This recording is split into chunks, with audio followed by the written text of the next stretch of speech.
नमस्कार, आप देख रहे हैं बोले बिहार और मैं हूं आपके साथ अमित सिंह। आज हम बात करेंगे बांकीपुर की। जी हाँ, बांकीपुर की बाजी किसके हाथ आएगी, इसकी चर्चा हम करेंगे और बांकीपुर का बाजीगर कौन होगा, ये हम जानने की कोशिश करेंगे कि किसका पलड़ा जो है वो भारी है और परिणाम आने ही वाला है। और इस परिणाम में किसको जीत मिलेगी और किसे हार का सामना करना पड़ेगा, इसकी ग्राउंड रियलिटी तलाशने की हम कोशिश करेंगे और जानेंगे कि क्या उम्मीद है कि इस बार बीजेपी को फिर से वहां जीत मिलती है या फिर प्रशांत किशोर जिस बदलाव की राजनीति की बात कह रहे हैं उनकी बातों में जनता विश्वास जताए, या फिर आरजेडी की बात करें तो आरजेडी तो पहले ही से वहां उस चुनाव को लेकर उदासीन रवैया अपनाई थी और जो उनकी उम्मीदवार है उनको लेकर अगर बात करें तो वहां पर ऐसा दिख रहा है कि कुछ खास उन्हें नहीं तवज्जो देगी इस बार जनता, क्योंकि मुख्य टक्कर जो है वो बीजेपी और जनसुराज के बीच वहां पर दिख रहा है। इस पूरे रियलिटी को हम जानने की कोशिश करेंगे कि इस पूरे चुनाव में क्या फैक्टर रहा और कौन सा फैक्टर है जो बीजेपी को वहां पर जिता सकता है, या फिर कौन सा ऐसा फैक्टर है जो प्रशांत किशोर को मजबूत बना सकता है। एक तरीके से कहा जाए तो वहां कांटे की टक्कर इस बार रही है और परिणाम आने वाला है। परिणाम आने के बाद तो सब पता चल जाएगा, लेकिन उससे पहले हम वहाँ की जो ग्राउंड रियलिटी है, जो वहाँ की जनता की जो मैंडेट है, जनता ने जो मैंडेट दिया है वो किस ओर इशारा कर रहा है, ये तलाशने की, ये जानने की हम कोशिश करेंगे। बांकीपुर विधानसभा सीट उपचुनाव की अगर हम बात करें तो यहाँ पर जो जातीय समीकरण है और वोटिंग परसेंटेज है, इन चीज़ों को अगर देखेंगे तो भाजपा को यहाँ फ़ायदा होता दिख रहा है और करीब करीब इतने ही वोटिंग प्रतिशत पर यहाँ पहले बीजेपी जीत दर्ज कर चुकी है। और चुनाव प्रचार से लेकर मतदान केंद्र तक की अगर हम बात करें तो वहाँ पर काफ़ी टक्कर दिखी है। यहाँ देखिए, अगर बांकीपुर की बात करें तो बीजेपी की ये सीट रही है और यहाँ पर लगातार बीजेपी जीतती रही है और जो बीजेपी के राष्ट्रीय अध्यक्ष हैं नितिन नवीन, एक तरीके से कहा जाए उनसे सीधा जुड़ा हुआ मामला है। ये केवल बीजेपी के कैंडिडेट की जीत हार की बात यहाँ नहीं होगी। एक तरीके से कहा जाए तो ये जो बीजेपी के राष्ट्रीय अध्यक्ष हैं उनकी प्रतिष्ठा यहाँ जुड़ी हुई है। नितिन नवीन चेहरा के तौर पर यहाँ पर हैं, भले ही कैंडिडेट दूसरा हो। वहीं दूसरी ओर अगर जनसुराज की बात करें, जनसुराज और बीजेपी में यहाँ मुख्य मुकाबला दिखा है। जनसुराज की अगर बात करें तो जनसुराज के जो मुखिया एक तरीके से कहा जाए प्रशांत किशोर हैं और वो यहाँ से कैंडिडेट हैं। और अगर प्रशांत किशोर जैसे लोग यहाँ से कैंडिडेट हैं तो कैंडिडेट के तौर पर काफ़ी मजबूत कैंडिडेट हैं।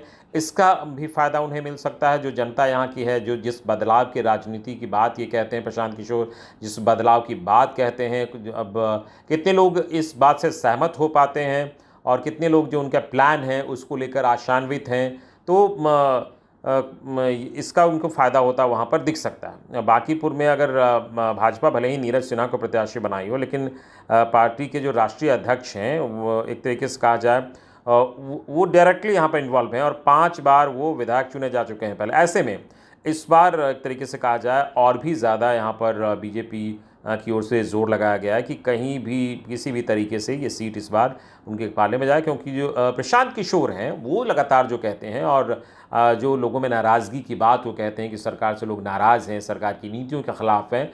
तो अगर जनसुराज वहाँ पर जीतती है तो ये इस बात को उनको बल मिलेगा और वो फिर पुरजोर तरीके से उस बात को कह पाएंगे। देखिए, अगर अब हम फैक्टर वाइज आपको हम बांकीपुर की बात बताते हैं। जातीय समीकरण की अगर हम बात करें तो 2025 में विधानसभा चुनाव में नितिन नवीन जो हैं वो उनको लगभग 1 लाख के आसपास वोट मिले थे और जो रेखा गुप्ता हैं, आरजेडी की रेखा गुप्ता जो हैं वो उनको लगभग 46,000 वोट मिले थे और जीत का अंतर 51,000 से अधिक था। और वहाँ पर जो ये अंतर है इस बार कम हो सकता है, ये जानकार मानते हैं। और एक तरीके से आपको हम बता दें कि जो वोटिंग परसेंटेज रहा है वो भी पिछली बार भी कम रहा है। यहाँ पर वोटिंग परसेंटेज जो कम होने के बावजूद ये परिणाम आया था। अगर यहाँ पर देखें वैश्य की तो उनकी प्रतिशत जो है वो 12% के आसपास है और ये भाजपा का मजबूत आधार है। इसके अलावा अगर हम बात करें तो यहाँ पर बीजेपी को वोट मिलने की बात करें, पिछले कई चुनावों की बात करें तो बीजेपी को लगभग जो है 50% के आसपास वोट हमेशा मिलता रहा है और एक तरीके से मजबूत गढ़ उसका बांकीपुर रहा है बीजेपी का। तो यहाँ पर कायस्थ और बनिया वोट बैंक भाजपा जो है उनके साथ जो ग्राउंड पर हम लोगों ने बातचीत की है उसकी अगर हम बात करें तो उस हिसाब से जो कायस्थ और बनिया वोट है वो भाजपा के साथ होता दिख रहा है, लेकिन जो सवर्ण वोट है जैसे भूमियार ब्राह्मण और जो है वो उनमें से प्रशांत किशोर को कुछ वोट वहाँ पर जरूर मिल सकता है। अगर ये टूट बड़ी हो जाती है तो भाजपा को परेशानी होगी, अगर ये टूट बड़ी नहीं होती है तो भाजपा को थोड़ा फ़ायदा होगा। अगर कुशवाहा वोट की बात करें तो वो बीजेपी के सपोर्ट में है, क्योंकि सम्राट चौधरी के सीएम होने की वजह से ये है। इसके अलावा कुर्मी वोट की बात करें तो नीतीश कुमार और निशांत कुमार जो हैं उनको लेकर वो बीजेपी के पाले में यहाँ पर आता दिख रहा है। इसके अलावा एक और बात है, बांकीपुर में लगभग 34% से ऊपर जो वोटिंग हुई है, इसका कारण लोग समझ रहे हैं कि उपचुनाव में लोग ये मानते हैं कि एक सीट से सरकार को कुछ विशेष फर्क नहीं पड़ने वाला है, तो लोग थोड़े उदासीन भी होते हैं और इसको लेकर जो है ये वोटिंग परसेंटेज की बात कम की बात कही जाती है। और इसके अलावा अगर हम बात करें कि पार्टी का जो कैडर है, जो पार्टी के कार्यकर्ता हैं, वो बड़ा है, उनकी जिम्मेदारी बड़ी अहम होती है कि कितने लोगों को वो जो है वोटर को अधिक संख्या में पोलिंग बूथ तक पहुंचा पाते हैं, तो वो उसका बड़ा फ़ायदा मिलता है। बीजेपी कैडर बेस्ड पार्टी है, इसका फ़ायदा बीजेपी को मिल सकता है और उसके कार्यकर्ता भी काफ़ी एक्टिव हैं। अगर हम बात करें बांकीपुर में जो कम वोटिंग का ट्रेंड रहा है, तो अगर आप देखेंगे 2010 की बात करें तो उस वक्त 36% से ज़्यादा वोट हुआ था। 2015 की बात करें तो 40% से महज थोड़ा ज़्यादा वोट हुआ था। 2020 की बात करें तो 35% से ज़्यादा वोटिंग हुई थी। 2025 की बात करें तो 41% वोटिंग हुई थी। 2026 की बात करें तो 34% से ज़्यादा वोटिंग वहाँ पर हुआ है। तो वोटिंग ट्रेंड वहाँ पर हमेशा जो है बहुत ज़्यादा नहीं होता रहा, लेकिन बावजूद इसके बीजेपी को वहाँ जीत मिलती रही है। और दूसरी बात अगर हम कहें कि जनता में नितिन नवीन के काम की अगर हम चर्चा करें तो काम को लेकर अर्बन हेल्थ सेंटर हो या फिर मंदिरी नाले पर जो सड़क बनाने की बात हो या फिर पटना यूनिवर्सिटी में 2 नए भवन और डबल डेकर फ्लाईओवर जो है बिहार का, वो कैसे कई बड़े काम हैं, वो कितना प्रभावित जनता को कर पाएगी, ये एक अलग फैक्टर है। इसके बाद अगर हम बात करें अगर प्रशांत किशोर की बात करें, वो किस तरीके से बीजेपी को वहाँ पर टक्कर देते नजर आते हैं, उस पर गौर करिए। सवर्ण वोट बैंक में सेंधमारी की बात कही जा रही है। अगर प्रशांत किशोर बदलाव का वादा कर चुनावी मैदान में आए हैं तो जो जानकारी है, ब्राह्मण जाति से आने वाले प्रशांत बीजेपी के सवर्ण वोट में सेंधमारी करने की बात सामने आ रही है और ख़ासतौर पर ब्राह्मण वोटर का रुझान जो है वो लग रहा है कि उसमें सेंधमारी हुई है और वो सेंधमारी अगर ज़्यादा होती है सवर्ण वोटर में सेंधमारी, तो प्रशांत किशोर को इसका फ़ायदा मिल जाएगा। दूसरी ओर आरजेडी के जो कोर वोटर हैं, मुस्लिम वोट बैंक है, उसमें भी प्रशांत किशोर लगातार पैठ बनाने की कोशिश करते रहे। अब इसका कितना फ़ायदा होगा ये देखने वाली बात होगी। और सबसे जो मैंने पहले भी जो बताया, जो कैंडिडेट है उसका बड़ा फ़ायदा मिल सकता है जनसुराज को। प्रशांत किशोर जो है वो भाजपा नामांकन के बाद प्रत्याशी बदलना पड़ा उसे और एक तरीके से कहा जाए कि जो कार्यकर्ता को पार्टी से एक मंडल स्तर के कार्यकर्ता जो उनको पार्टी से टिकट दी है। और हालांकि ये अलग बात है कि नितिन नवीन जो है एक तरीके से कहा जाए इसके पीछे उनका ही चेहरा है। प्रशांत किशोर की बात अगर हम करें तो बीजेपी के उम्मीदवार की लगातार चर्चा मेरिट में अगर होगी तो प्रशांत किशोर उससे वहाँ पर भारी पड़ते नजर आएंगे।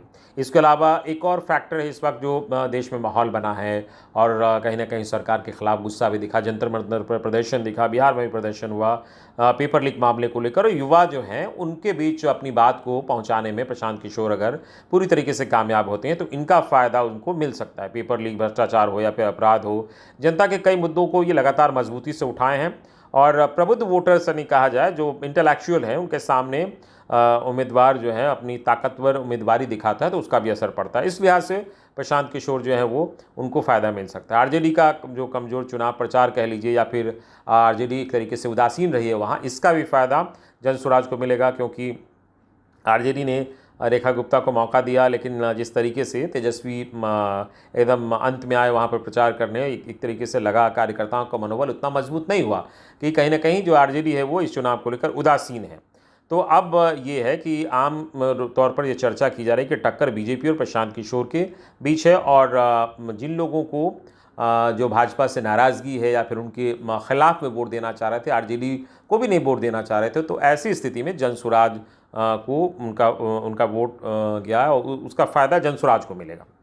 और इसके अलावा अगर हम बात करें तो जो पेपर लीक का गुस्सा है ये भी बड़ा चर्चा में रहा है। इसको लेकर जो है युवाओं में प्रशांत किशोर की लोकप्रियता थोड़ी ज़रूर वहाँ पर बढ़ी है। अब ये सभी फैक्टर को अगर हम जोड़ते हैं तो प्रशांत किशोर जो है जो अलग अलग समाज में सेंधमारी करने में कामयाब रहे हैं वोट में, जो ग्राउंड रियलिटी वहाँ की बता रही है उस पर अगर हम गौर करें तो। और ये भाजपा की बात करें तो भाजपा के सामाजिक समीकरण में अगर प्रशांत किशोर ने सेंध लगाई, थोड़ा ज़्यादा प्रतिशत उसका रहा, तो निश्चित तौर पर उसका फ़ायदा प्रशांत किशोर को मिलेगा, उन्हें जीत मिल जाएगी, उनकी राह आसान हो जाएगी। लेकिन अगर ये सेंधमारी और ये वोट जो है उसका रुझान जनसुराज की तरफ कम हुआ, उतना ज़्यादा नहीं हुआ, तो भाजपा के लिए राह आसान हो जाएगी और भाजपा वहाँ पर जीत दर्ज कर लेगी।